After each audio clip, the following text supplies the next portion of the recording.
Companion is a new movie that stars Sophie Thatcher and Jack Quaid, and it's one that I've been pretty excited to go see. I went and saw it, so let's talk about it. It's about Josh and Iris, played by Jack Quaid and Sophie Thatcher, who go on a weekend getaway that ends up turning very bloody, when Iris ends up going haywire because she's actually a sex bot. Which I'm pretty sure is something that they kind of wanted to keep hidden, but definitely didn't do a good job when it came to the marketing, so let's get into talking about this movie. So when it came to the marketing for this movie, when the first trailer dropped, I thought it looked super interesting. The shot where Sophie Thatcher was burning her arm over the candle, I was like, what the heck kind of movie is this going to be? And that's because they didn't reveal that she was a robot in that trailer. I thought it was kind of just like she can't feel pain. I didn't know that she was a robot. And then as they started to continue the marketing, they ended up using the fact that she is a robot in a lot of the promotional stuff, especially like a week before the movie came out. So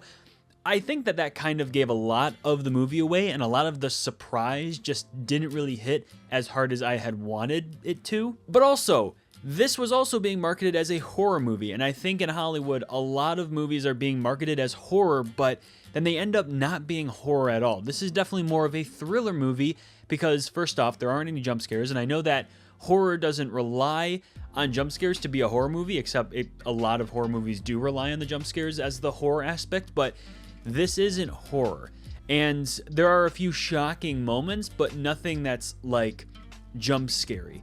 And this is definitely more of a thriller more than anything. So when it comes to ranking like the best horror movies of the year, this definitely won't be on the list because I personally just don't see this as a horror movie. So yeah, definitely not a horror movie, and a lot of the shock factor and surprises that happened in the movie was kind of spoiled when it came to the marketing. I did have a really fun time with this movie though. I think Sophie Thatcher is great. I think Jack Quaid is slowly becoming, a lot more of an actor, and it's really nice to see. He's playing a lot of these creepy roles recently, but he's doing a good job too. Zach Kreger produced this movie, and he is the one that wrote and directed Barbarian from a few years ago, and that horror movie is great, an actual horror movie.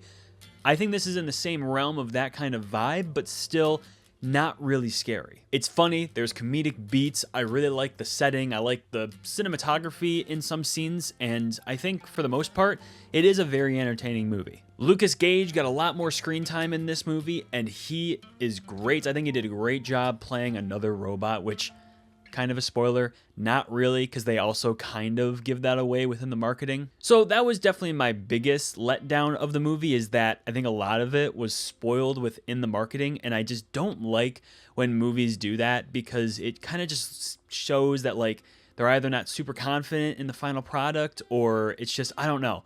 But if they'd have just left it at the first trailer that we got, where it just gave us some weird scenes, I think this would have hit a lot harder. But like even at the very beginning of the movie, you can tell that Josh is an asshole and is going to be the big bad of the movie. And I was hoping for there to be like a plot twist. There were a lot of moments where it was like, oh, this happened, but look, there's this that counteracts that thing, and this is what's gonna push us to the end of the movie. And that was pretty clever. I think the script is clever, but I was hoping for like a bigger plot twist, because honestly, there really wasn't one. It was kind of just like things that you expected to happen, and those things happened exactly. Like I honestly, by the end of it, I thought there was gonna be a plot twist that Josh was also a robot. And the main message is that these robots are becoming so intelligent that they can't even tell who's who anymore. So that's would have been pretty cool. But also, I guess in this movie, that's kind of the point for them not to know, because they also don't know themselves that they're robots, which I think is also a pretty deep message in its own right. It kind of reminded me of Severance, in which that show is about severing your mind into two different categories. You got your work life, and then you got your personal life, and work life never leaves the work, and then personal life can do whatever they want in the real world. And that kind of connected to this movie, in which these robots are designed to, first off, not even know that they're robots. They think that they're human because they have so many high-level technology inside them that they can basically be humans, and they just don't know, and that's the whole thing. I think there's a deeper message behind there, because that's pretty deep. But like I said, I did have a good time with this movie. There were a few laughs. I like Sophie Thatcher. I like Jack Quaid. I think the performances were really good. Wasn't a lot of shock factor, didn't surprise me in the ways that I wanted to. It wasn't as, not monumental, I guess that's not the right word, but I thought this was going to be just like something so different. But it does share a lot of similarities with other movies, and that kind of brings it a little bit down for me. But Companion was a really fun movie to watch, and I'm glad that I went to go see it in theaters. If you haven't already, make sure to like and subscribe for more videos like this. But that brings you to the end of this video. I appreciate every single one of you. And remember, your movie moment is right around the corner. See you in the next video.